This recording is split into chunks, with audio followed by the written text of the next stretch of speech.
आमिर साहब, ज़ाहिर नुकसान बहुत बड़ा है और ये 2022 का एक एपिसोड हमारे सामने था, कोई बहुत पुरानी बात नहीं है, तो हम उससे शायद कुछ सीखने में बुरी तरह से नाकाम हो गए, जो एक बार फिर सबको वही मनाजिर हैं, वही नुकसानात हैं, उसी तरह से सबसे ज़्यादा ज़रूरी शोबा मुतासिर हो रहा है। तो अब इस चीज़ का हल क्या है और इस चीज़ को अब कैसे कवर करना है जो नुकसानात इस वक्त किसान के और ज़राअत के शोबे से वाबस्ता अफराद के हो चुके हैं?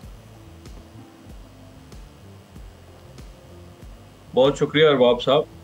देखें, जिस तरह आपने अपने प्रोग्राम के इब्तदाइये में जो नंबर्स दिए, अगर उन नंबर्स की बात करें तो वो बहुत ख़तरनाक है। वो पाकिस्तान की जो कौमी मईशत है उसके हवाले से, क्योंकि अभी हम मैक्रो इकोनॉमिक्स को डिस्कस कर रहे हैं,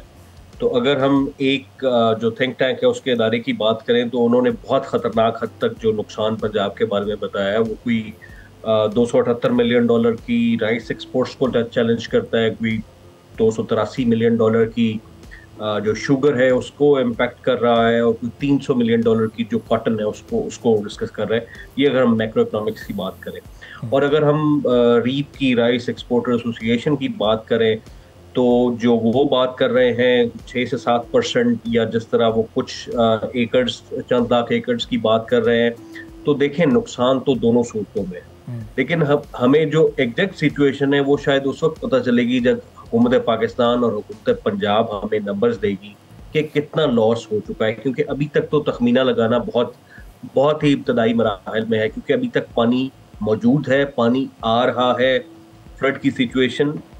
पानी रिसीड नहीं हुआ। तो अनटिल के पानी रिसीड नहीं होता उस वक्त तक हम ये तखमीना शायद लगाने से कासिर होंगे कि एग्जैक्टली हमारा लॉस कितना हुआ है। लेकिन लॉस सर्टनली हुआ है, क्योंकि जब हमें फूड सिक्योरिटी को देखना हो और फिर अपनी एक्सपोर्ट्स को बढ़ाने की बात हमने हमेशा करनी हो, और रिजर्व्स जो हैं उनको बढ़ाना हो, फॉरेन रिजर्व्स, तो उसके लिए शायद ये बहुत चैलेंजिंग होगा। क्योंकि अभी करंट जो क्रॉप्स हैं मैक्रो इकोनॉमिक्स के हवाले से तो पाकिस्तान की इकोनॉमी को इन्होंने कुछ हद तक चैलेंज किया है, लेकिन एक और पर्सपेक्टिव बड़ा इंपॉर्टेंट है, वो है माइक्रो इकोनॉमिक का। क्योंकि हमें सिर्फ हुकूमत पाकिस्तान की तनाजुर में, या हमें अपनी नेशनल इकॉनमी के तनाजुर में, थिंक टैंक के तनाजुर में, या किसी एक बिजनेस फोरम के तनाजुर में देखने की बजाय इसको माइक्रो लेवल के ऊपर देखना होगा, एक किसान के हवाले से, एक गांव के हवाले से, एक ज़िला के हवाले से देखना होगा। तो जिस किसान का जो एनिमल्स को इम्पैक्ट हुआ है, जिस किसान की जो फसलों को इम्पैक्ट हुआ है, तो उसकी तो एक तरह से एक क्रॉप साइकिल और उसका फ्यूचर जो है वो अभी डिस्टर्ब हो चुका है। लेकिन अगेन मैं ये बात करूंगा कि अभी शायद ये प्री मैच्योर होगा ये बात करना कि उसका लॉस कितना हो चुका है और उसको किस तरह से अकोमोडेट करना है।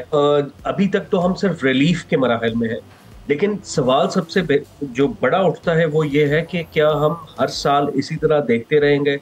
इसी तरह सैलाब से मुतासर होते रहेंगे? तो शायद इसका जवाब हमें देखने की जरूरत होगी। हमें अपनी कौम को क्लाइमेट रेजिलिएंट बनाना होगा। देखिए, फूड सिक्योरिटी को आज सबसे बड़ा जो एग्जिस्टेंशियल थ्रेट है वो क्लाइमेट चेंज है, और इसी तरह की आफात से है जो अनप्रेसिडेंटेड रेन्स हैं, जो फ्लड्स हैं, और इसमें खैर हमारी जो कुदरती आफात के साथ साथ जो हमारे पड़ोसी का खेलना है वो भी शामिल है। तो जब हम ग्लोबली बात करते हैं तो शायद ग्रीन हाउस गैसेस के अंदर हमारी इमिशन का जो किरदार है वो सबसे कम है,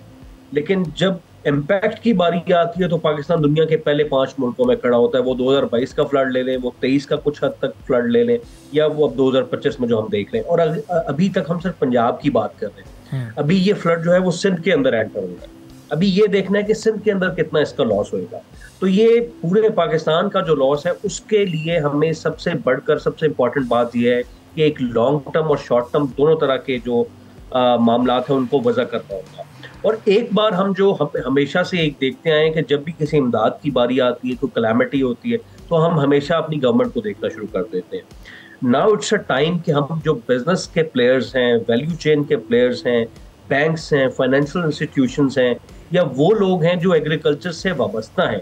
उनको भी ऑन बोर्ड लें। उनकी भी कुछ जिम्मेदारी बनती है कि वो हुकूमत के साथ मिलकर सिर्फ इमदाद नहीं दे, बल्कि एक प्रॉपर हल ढूंढा जाए जो फ्यूचर जनरेशंस के लिए बेहतर। अगर हमें दरियाओं के रास्ते को मुय्यन करना है तो वो करें, अगर हमें क्रॉप्स की जोनिंग करनी है तो हम वो करें, अगर हमने इंश्योरेंस की तरफ जाना है तो उसका कोई बेहतरीन हल देखें।